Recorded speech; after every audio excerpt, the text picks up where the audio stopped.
ಅಕ್ರಮ ಅನ್ನಭಾಗ್ಯ ಅಕ್ಕಿ ಸಾಗಾಟ ಮಾಡ್ತಿದ್ದ ಲಾರಿಯನ್ನ ವಶಕ್ಕೆ ಪಡೆಯಲಾಗಿದೆ. 8 ಟನ್ ಅಕ್ಕಿ ವಶಕ್ಕೆ ಪಡೆದಿದ್ದಾರೆ ಮುನಿರಾಬಾದ್ ಪೊಲೀಸರು. ಕೊಪ್ಪಳದ ಮುನಿರಾಬಾದ್ ಪೊಲೀಸರಿಂದ ಲಾರಿ ವಶಕ್ಕೆ ಪಡೆಯಲಾಗಿದೆ. ನೆರೆ ರಾಜ್ಯಕ್ಕೆ ಅಕ್ರಮವಾಗಿ ಅಕ್ಕಿ ಸಾಗಾಟ ಮಾಡ್ತಿದ್ದಂತಹ ಲಾರಿ ಇದು. ಅಕ್ರಮ ಅನ್ನಭಾಗ್ಯ ಅಕ್ಕಿ ಸಾಗಾಟ ಮಾಡ್ತಿದ್ದ ಲಾರಿಯನ್ನ ಸೀಸ್ ಮಾಡಲಾಗಿದೆ. 8 ಟನ್ ಅಕ್ಕಿ ವಶಕ್ಕೆ ಪಡೆದಿದ್ದಾರೆ ಪೊಲೀಸರು. ಕೊಪ್ಪಳದ ಮುನಿರಾಬಾದ್ ಪೊಲೀಸರಿಂದ ಲಾರಿಯನ್ನ ವಶಕ್ಕೆ ಪಡೆಯಲಾಗಿದೆ. ಇನ್ನು ನೆರೆ ರಾಜ್ಯಕ್ಕೆ ಇವರು ಅಕ್ರಮವಾಗಿ ಅಕ್ಕಿಯನ್ನ ಸಾಗಾಟ ಮಾಡ್ತಾ ಇದ್ರು. ಮುನಿರಾಬಾದ್ ಪೊಲೀಸರಿಂದ ಅಕ್ಕಿ ಹಾಗೂ ಲಾರಿ ಎರಡನ್ನೂ ಕೂಡ ಸೀಸ್ ಮಾಡಲಾಗಿದೆ. ಲಾರಿ ಚಾಲಕ ಹಾಗೂ ಮಾಲೀಕನ ಮೇಲೆ ಇದೀಗ ಪ್ರಕರಣ ಕೂಡ ದಾಖಲಾಗಿದೆ. ಆಹಾರ ಇಲಾಖೆ ಅಧಿಕಾರಿಗಳು ಪ್ರಕರಣವನ್ನು ದಾಖಲಿಸಿಕೊಂಡಿದ್ದಾರೆ. ಮುನಿರಾಬಾದ್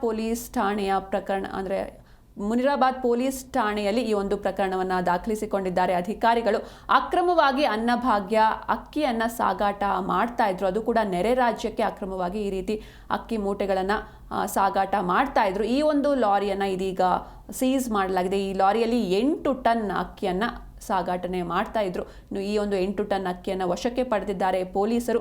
ಕೊಪ್ಪಳದ ಮುನಿರಾಬಾದ್ ಪೊಲೀಸರಿಂದ ಲಾರಿ ವಶಕ್ಕೆ ಪಡೆಯಲಾಗಿದೆ. ನೆರೆ ರಾಜ್ಯಕ್ಕೆ ಅಕ್ರಮವಾಗಿ ಅಕ್ಕಿ ಸಾಗಾಟ ಮಾಡ್ತಿದ್ದಂತಹ ಲಾರಿ ಇದು.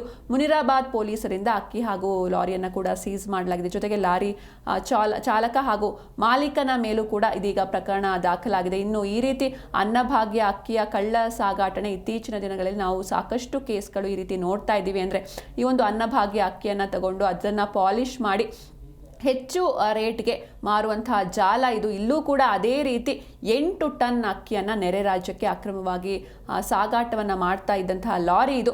ಪೊಲೀಸರು ದಾಳಿಯನ್ನು ಮಾಡಿ ಸದ್ಯ ಈ ಲಾರಿ ಹಾಗೂ 8 ಟನ್ ಅಕ್ಕಿಯನ್ನು ಕೂಡ ವಶಕ್ಕೆ ಪಡೆದಿದ್ದಾರೆ. ಹಾಗೂ ಲಾರಿ ಡ್ರೈವರ್ ಹಾಗೂ ಅದರ ಓನರ್ ಯಾರಿದ್ದಾರೆ ಅವರ ಮೇಲೂ ಕೂಡ ಪ್ರಕರಣವನ್ನು ದಾಖಲಿಸಿಕೊಂಡಿದ್ದಾರೆ. ಆಹಾರ ಇಲಾಖೆ ಅಧಿಕಾರಿಗಳಿಂದ ಕೂಡ ಪ್ರಕರಣ ದಾಖಲಾಗಿದೆ. ಮುನಿರಾಬಾದ್ ಪೊಲೀಸ್ ಠಾಣೆಯಲ್ಲಿ ಈ ಒಂದು ಪ್ರಕರಣ ದಾಖಲಿಸಿಕೊಳ್ಳಲಾಗಿದೆ.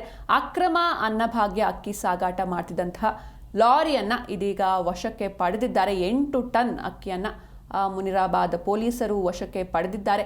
ಕೊಪ್ಪಳದ ಮುನಿರಾಬಾದ್ ಪೊಲೀಸರಿಂದ ಇದೀಗ ಲಾರಿ ವಶಕ್ಕೆ ಕೂಡ ಪಡೆಯಲಾಗಿದೆ.